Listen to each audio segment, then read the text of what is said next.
క్రీస్తు పుట్టుకలో 8 రకాలుగా దేవదూతల పరిచర్యలను ధ్యానం చేద్దాం. ప్రభునందు ప్రియమైన దేవుని బిడ్డారా, ఆది కాండం నుంచి ప్రకటన గ్రంథం వరకు యేసు ప్రభు వారు వస్తున్నాడని ఎన్నో వాగ్దానాలను దేవుడు చేశాడు. ఆది కాండం 3వ అధ్యాయం 15వ వచనంలోనే దేవుడు వస్తాడని పాముతో వాగ్దానం చేశాడు. నీ సంతానానికి, స్త్రీ సంతానానికి వైరము కలగజేస్తాను, మరి నీవు మడి మీద కొడతావు, ఆయన నిన్ను తల మీద కొడతాడని అక్కడే ప్రపంచాన్ని దేవుడు పునర్జన్మ స్థానంగా చేసినట్లు చూస్తున్నాడు. అప్పటి నుంచి యేసు ప్రభు వారు వస్తారని 1000 సంవత్సరాలు ఎదురు చూస్తే నోవాహు వచ్చాడు. మరి నోవాహు నుంచి ఇంకొక 1000 సంవత్సరాలు ఎదురు చూస్తే అబ్రహాం వచ్చాడు.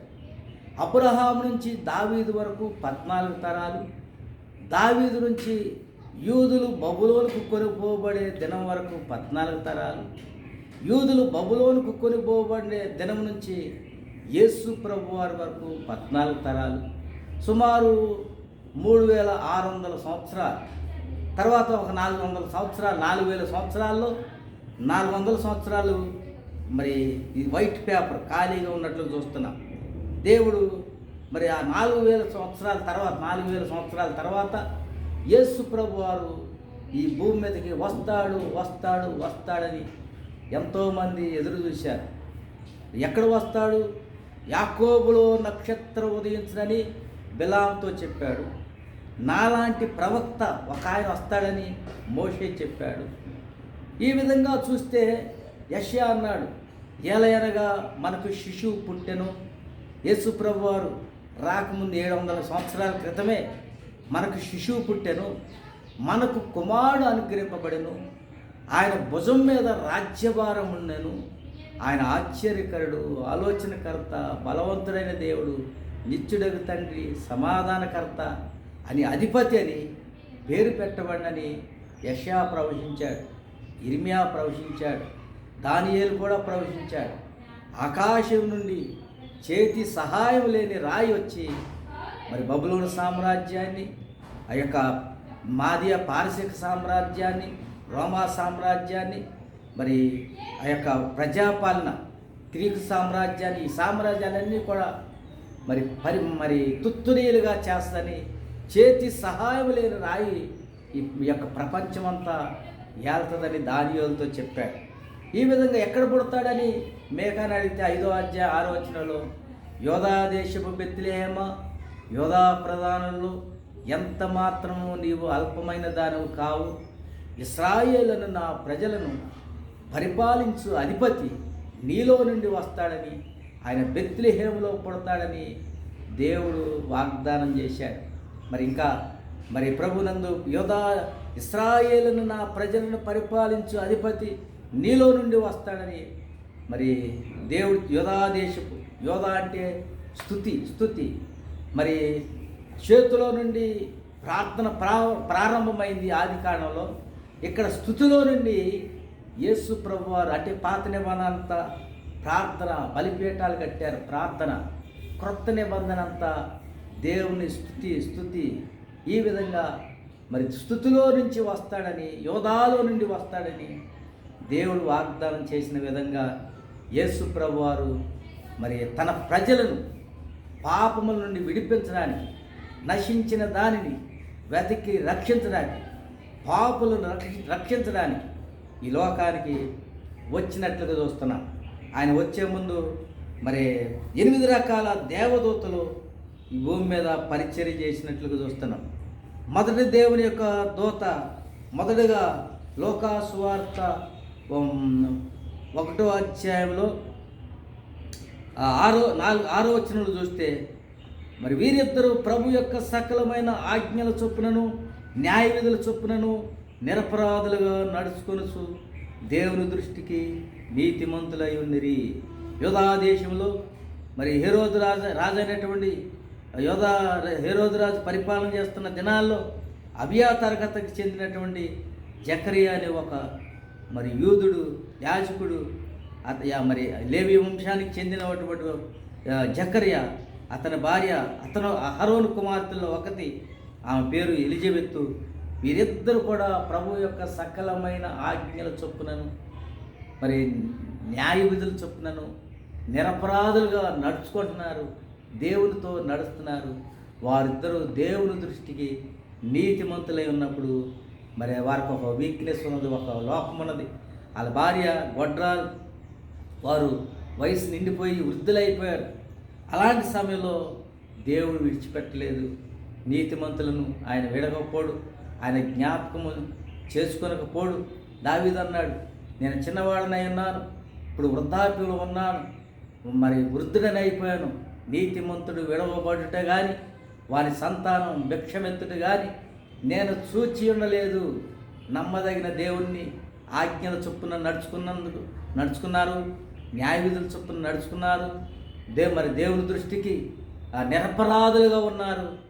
మరి వారు నీతిమంతులుగా ఉన్నారు. అందును బట్టి దేవుడు వారిని మరి తృప్తిపరిచినట్లుగా, దేవుడు మాట్లాడినట్లుగా చూస్తున్నాం. మరి 8వ వచనంలో చూడండి, 11వ వచనం, ప్రభువు దూత ధూపవేదిక కుడివైపున నిలిచి, ఆయన జకరియా యాజక ధర్మం చొప్పున మరి తన యొక్క వంతు చొప్పున ప్రభు ఆలయంలోకి వెళ్ళి ధూపం వేస్తున్న సమయంలో జకరియా కుడి ప్రక్కన దేవుని యొక్క దూత ప్రత్యక్షమైనట్లుగా చూస్తున్నాం. మరి ప్రభువుతో అంటున్నాడు, ధూపవేదిక కుడివైపు నిలిచి, మరి అతనికి కనబడిగా జకరియా అతను చూచి భయపడిపోయాడు. అప్పుడు దేవుని దూత అంటాడు, జకరియా భయపడకము, నీ ప్రార్థన వినబడినది, నీ మూలుగు నేను చూశాను. నీ భార్య అయినటువంటి ఎలిజబెత్తు నీకు కుమారుని కనును, అతనికి యోహానని పేరు పెట్టుదు అని గొప్ప ఆధిక్యత మరి జకరియాకి ఇస్తున్నట్లుగా చూస్తున్నాం. తన హృదయంలో ఉన్నటువంటి వేదన, తన హృదయంలో ఉన్నటువంటి కన్నీరును దేవుడు చూచి ఆయన తృప్తిపరుస్తున్నట్లుగా చూస్తున్నాం. మరి ఇంకా దేవుడు అతడు ప్రభు దృష్టికి గొప్పవాడై మరి అతను ద్రాక్షారసం కానీ మద్యం కానీ త్రాగక మరి తల్లి గర్భం పుట్టినది మొదలుకొని పరిశుద్ధాత్మతో నిండుకొనిన వాడై ఇశ్రాయేలీయులలో అనేకులను ప్రభు వైపునకు ప్రభు అయిన వారిని దేవుని వైపునకు త్రిప్పును. మరియు అతడు తండ్రులు హృదయాలను పిల్లల తట్టునకును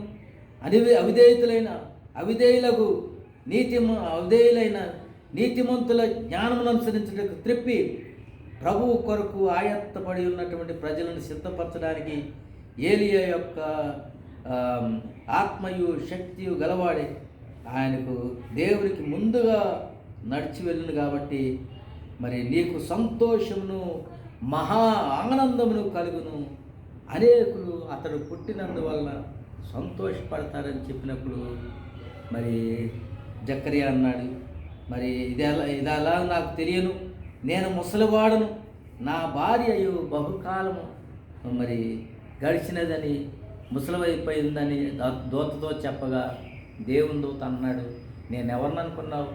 దేవుని సన్నిధిలో నిలిచే గబ్రియేల్ అనే దేవుని దూతని. దేవుడు చెప్పిన మాట నువ్వు నమ్మలేదు కాబట్టి నేను నీతో మాట్లాడటప్పుడు ఈ స్వార్థం ప్రకటించాను, నీ తెలుపుటకును పంపబడితిని.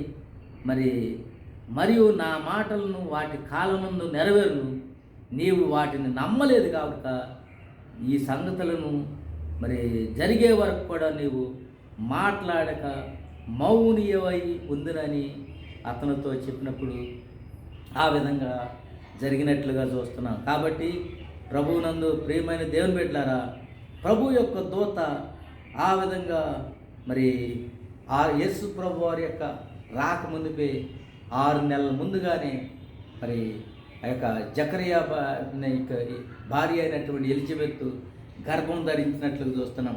ఆ తర్వాత రెండోసారిగా మరి దేవుని యొక్క గబ్రియేల్ అనే దూత మరి ఆ యొక్క 1వ అధ్యాయం లోకసువార్త 1వ అధ్యాయం 26వ వచనంలో 6వ నెలలో గబ్రియేల్ అనే దేవదూత గలిలయలోని నజరేత్ అనే ఊరిలో దావీదు వంశస్థుడైనటువంటి యోసేపు అనే ఒక పురుషునికి ప్రదానం చేయబడినటువంటి కన్యక యొద్దకు దేవుని చేత పంపబడింది.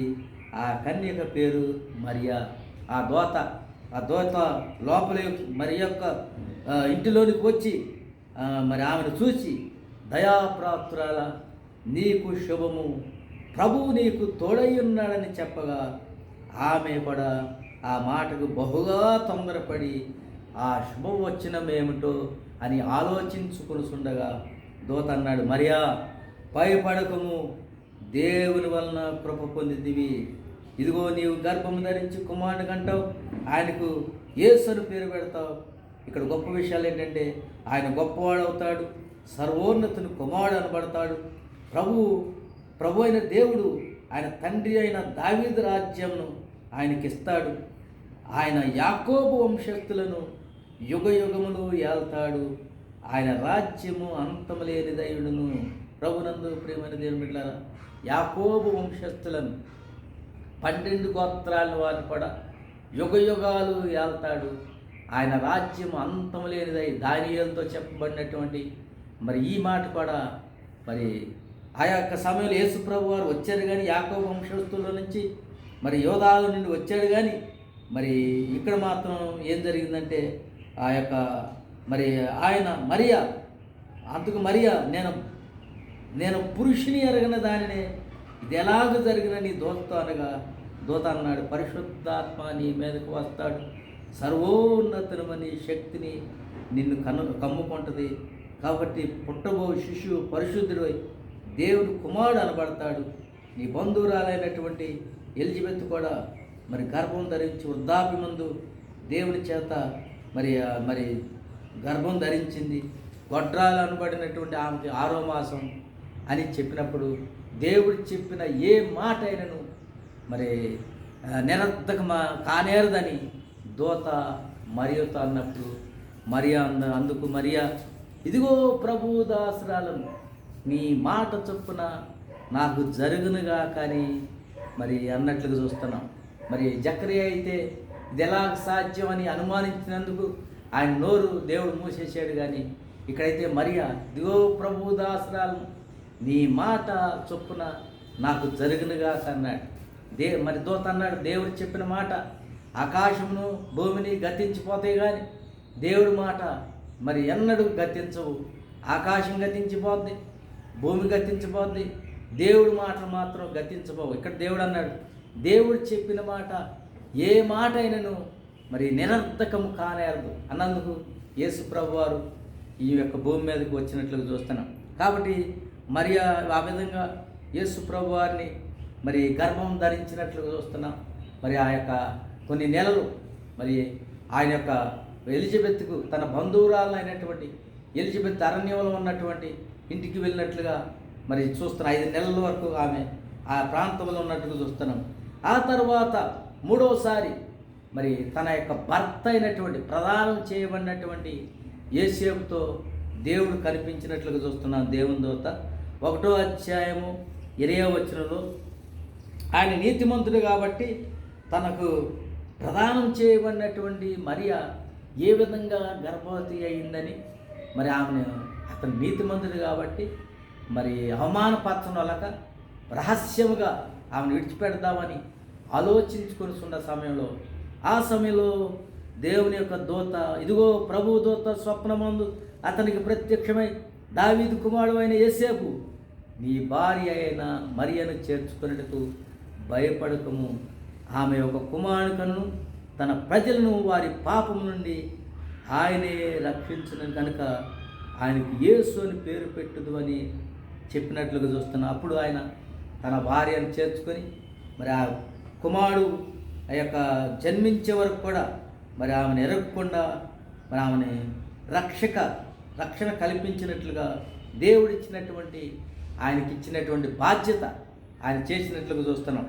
4వదిగా మరి దేవుని యొక్క దూతలు యేసు ప్రభు వారు మరి ఆ యొక్క మరి 2వ అధ్యాయం లోకాసు వార్త 2వ అధ్యాయంలో మరి సకల మరి సర్వలోకమునకు ప్రజాసంఖ్య రాయటానికి మరి కైసరు ఔగుస్తు ఆజ్ఞ ఇది కాబట్టి మరి యేసు ప్రభు వారు మరి ఆ యొక్క యోసేపు యోధా గోత్రములో పుట్టినవాడు కాబట్టి ఆ ప్రకారం వారికి ఇంటికి వెళ్ళారు. ఆ సమయంలో వారు నజరేతులో బెత్లెహేములో మరి వెళ్ళారు కాబట్టి నాలుగోసారిగా దేవుని యొక్క దూత 2వ అధ్యాయం 8వ వచనంలో ఆ దేశంలో కొందరు గొర్రెల కాపర్లు పొలములో ఉండి రాత్రివేళ తన మందను కాసుకొని సుండగా ప్రభువు దూత వారి వద్దకు వచ్చి మరి మరి నిలిచెను. దేవునికి స్తోత్రం. వారు ప్రభువు దూత వారి వద్దకు వచ్చి నిలిచెను. ప్రభువు మహిమ వారి చుట్టూ ప్రకాశించెను. వారు మిక్కిలి భయపడిరి. గొర్రెల కాపర్లు యేసుప్రభు వారి ప్రజా సంఖ్య రాయడానికి మరి కైసర ఔగుస్తు ఆజ్ఞ అయింది కాబట్టి యూదా దేశంలో బెత్లెహేములో మరి యేసేపు తన ప్రాంతం వాడు కాబట్టి మరి జనసంఖ్య రాయటానికి వారు వచ్చారు. వారు ఒక సత్రంలో మరి వారు స్థలం లేనందున పశువుల పాకలో వారు ప్రసవించడానికి సిద్ధముగా ఉన్న సమయంలో ఆ దేశంలో మరి పశువుల పాకలో జన్మించిన సమయంలో యేసు ప్రభు వారి దేవుని యొక్క దూత బెత్లెహేములో గొర్రెలు కాస్తున్నటువంటి గొర్రెల కాపర్లకు దూత ప్రత్యక్షమై, ఇదిగో ప్రజలందరికీ కలగబోవు మహా సంతోషకరమైన సువర్తమానం నేను మీకు తెలియజేస్తున్నాను. దేవుని దూత, ఆయనతో కూడా సైన్యం ఉన్నది. వారందరూ కూడా సర్వోన్నతమైన స్థలములలో దేవునికి మహిమ, ఆయనకి ఇష్టలైన వారికి భూమి మీద సమాధానం కలుగునుగా. కానీ దేవుని యొక్క దూతలు గానాపగానాలు చేస్తూ, అందులో ఒక దూత మాత్రం, ఆ దూత భయపడుకుడి, ఇదిగో ప్రజలందరికీ, ప్రపంచంలో ఉన్నటువంటి ప్రజలందరికీ కలగబోవు మహా చెప్పశక్యముగా, పేతురు అన్నాడు, చెప్పశక్యముగా అన్నటువంటి ఆనందం. మరి వెండి బంగారాలు ఏది కూడా ఈ లోకంలో ఉన్నదంతా ఏది కూడా దానికి సాటి కాదు. మహా ఆనందం, సంతోషం, సమాధానం. మరి ఆ ప్రభు దూత వారి వద్దకు వచ్చి ప్రభు మహిమ వారి చుట్టూ ప్రకాశించినందున వారు మిక్కిలి భయపడ్డారు. కాబట్టి దావీదు పట్టణమందు నేడు రక్షకుడు మీ కొరకు పుట్టి ఉన్నాడు.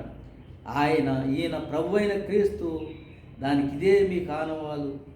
శిశువు పొత్తిగుడ్డలతో చుట్టబడి ఒక తొట్టిలో పడుని ఉండుట చూస్తారు. కాబట్టి వెంటనే దేవునికి మహిమ, దేవునికి ఘనత, దేవునికి ఇష్టలైన వారికి సమాధానం, నెమ్మది, సంతోషం, చెప్పశక్యముగా అన్నటువంటి దేవునికి స్తోత్రము, స్తుతి స్తుతి స్తుతి అని వారందరూ గానాలు చేస్తే వారందరూ కూడా ఆశ్చర్యపడిపోయి, మరి వారందరూ ఆ దూతలు తమ యొద్ద నుండి పరలోకానికి వెళ్ళిపోయిన తర్వాత ఆ గొర్రెల కాపర్లు జరిగిన ఈ కార్యాన్ని ప్రభువు మనకు తెలియపరిచి ఉన్నాడని వారు బెత్లెహేము వరకు వెళ్ళి చూద్దాం రండి అని చెప్పి ఒకరితో ఒకరు చెప్పుకొని మరి త్వరగా వెళ్ళి మరియను యేసేపును తొట్టిలో పండుకొని ఉన్నటువంటి శిశువును చూశారు.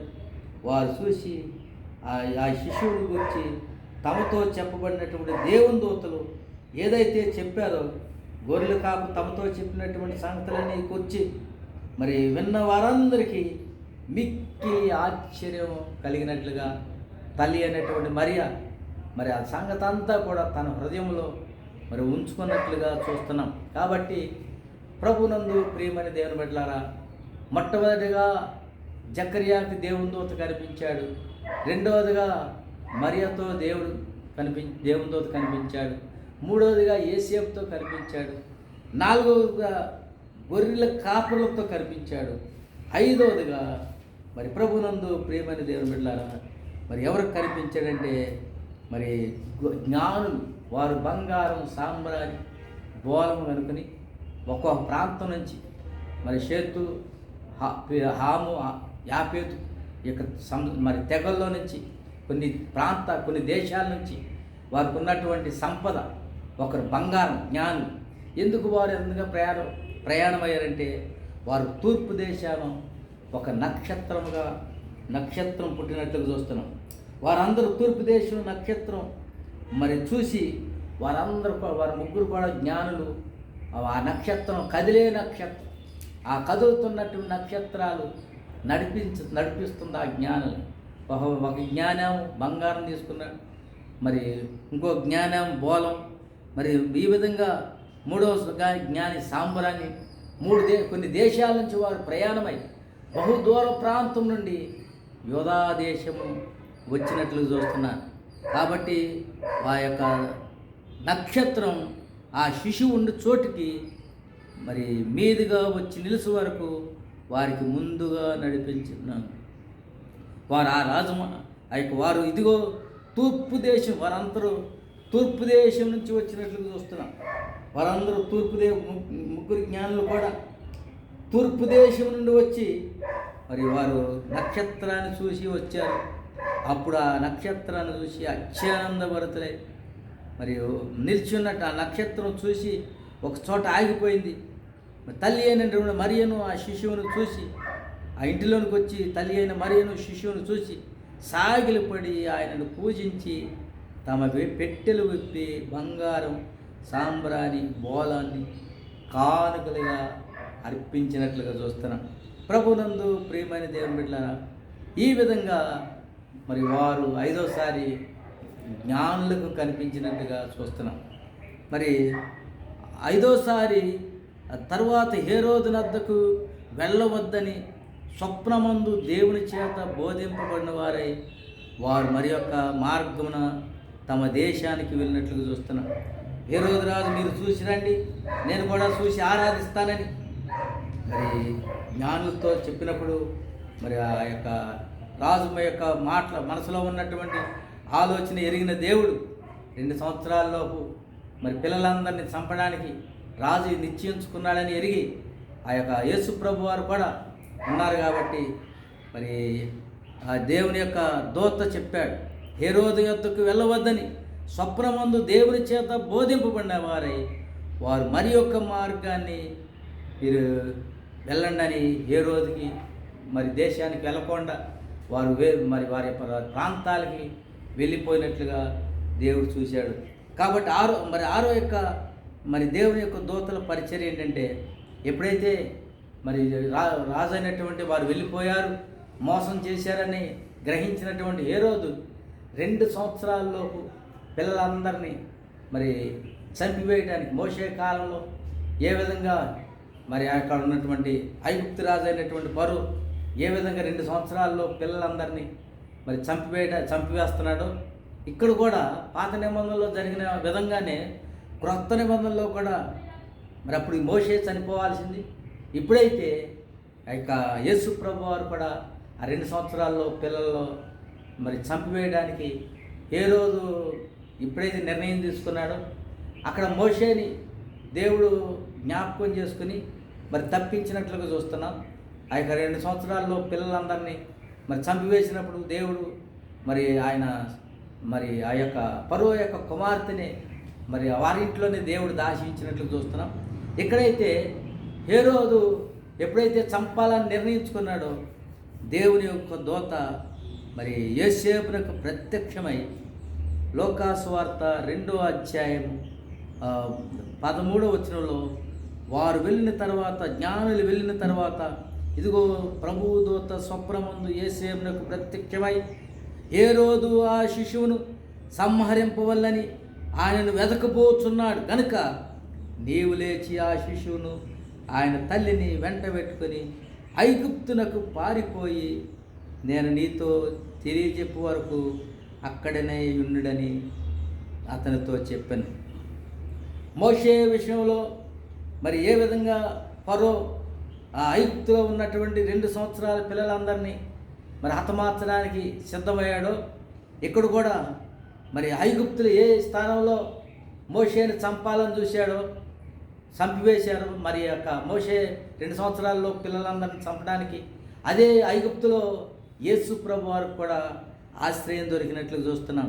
ఇదిగో యోసేపుతో చెప్పాడు, మరి దేవుడి దూత హేరోదు ఆ శిశువును సంహరింపవల్లని మరి హేరోదు వెతకపోతున్నాడు కాబట్టి నీవు లేచి ఆ శిశువును ఆయన తల్లిని వెంట పెట్టుకుని ఐగుప్తునికి పారిపోయి నేను నీతో తెలియజెప్పే వరకు కూడా అక్కడే ఉండమని దేవుడు ఆజ్ఞాపించినప్పుడు ఆయన త్వరపడి మరి తల్లిని శిశువును మరి గాడిద మీద వెంట పెట్టుకుని ఐగుప్తు దేశానికి మరి ఆ రాత్రికాల సమయంలోనే పారిపోయినట్లుగా చూస్తున్నాం.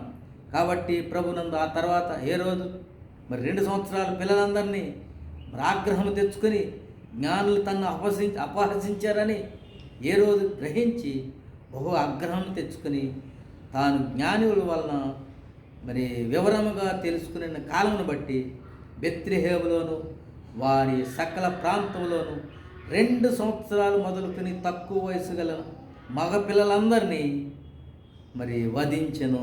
దేవుని స్తోత్రం.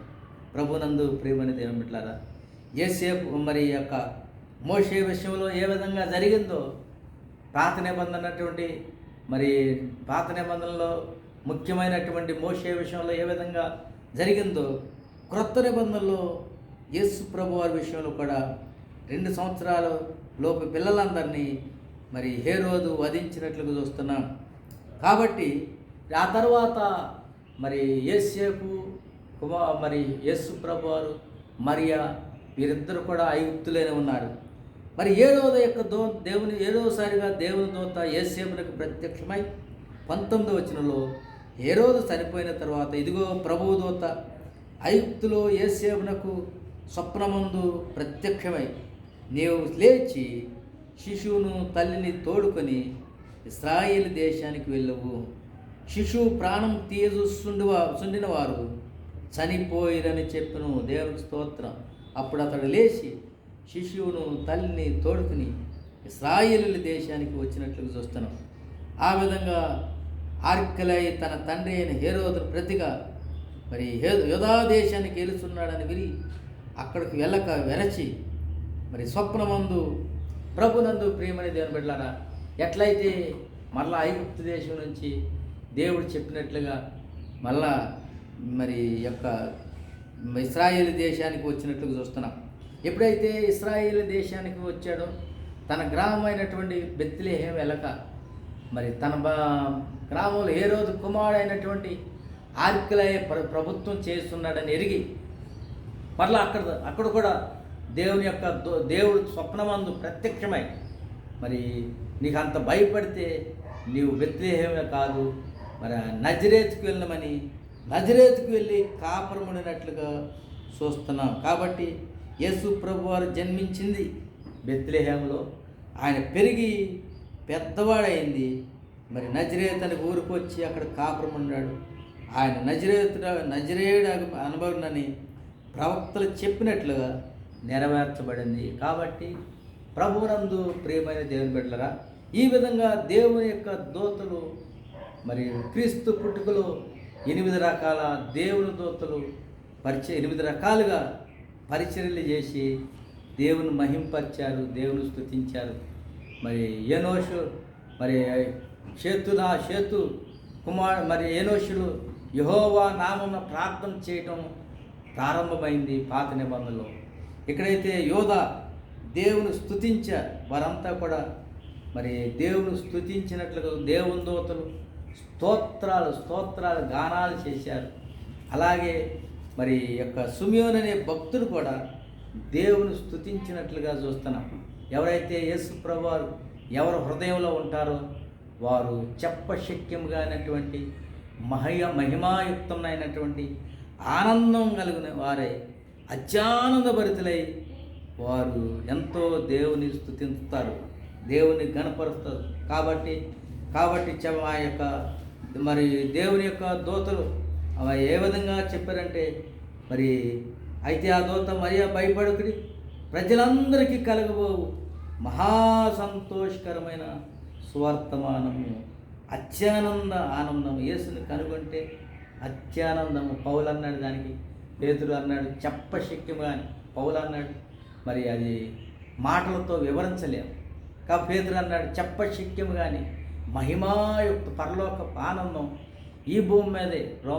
పౌలు అన్నాడు దేవుని రాజ్యం భోజనం కాదు పానము కాదు కానీ మరి నీతి సమాధానం పరిశుద్ధాత్మ యందలి ఆనందమునై ఉన్నది. కాబట్టి అది పొందిన వాడికే ప్రకటన. మరి యోహాన్ అన్నాడు అది పొందిన వారికి తెలుసు కానీ పొందని వారికి తెలియదు. ఈ రోజుల్లో మరి డబ్బును బట్టి అతిశయిస్తున్నారు, మరి ఆస్తులను బట్టి అతిశయిస్తున్నారు. మనమైతే మన దేవుడైనటువంటి యెహోవాను బట్టి కొందరు గుర్రములను బట్టి కొందరు రథములను బట్టి అతిశయపడతారు. కానీ మనమైతే మన దేవుడైనటువంటి ప్రభు యొక్క ఆనందం, ప్రభువును కనుగొన్నాం, ప్రభువుని చూశాం, మన హృదయార్పణలు మరి దేవునికి అంకితం చేసినప్పుడు వారి జ్ఞానులు ప్రపంచమంతా దేవుణ్ణి గణపరిచినట్లు చూస్తున్నాం. దేవుడు ఈ లోక జ్ఞానాన్ని కోరుకోవట్లేదు, కానీ దైవ జ్ఞానం, దేవుని చూసి దేవుడు కొరకు నక్షత్రం, వెలుగుతున్నటువంటి నక్షత్రం ఆ మహిమను పొంది ఆ వెలుగును చూసి మరి ఆనందభరితులుగా ఉండాలని దేవుని ఉద్దేశం అన్నది. దేవుడి యొక్క ఈ మాటలు దీవించి మరి ఆశీర్వదించునుగాక.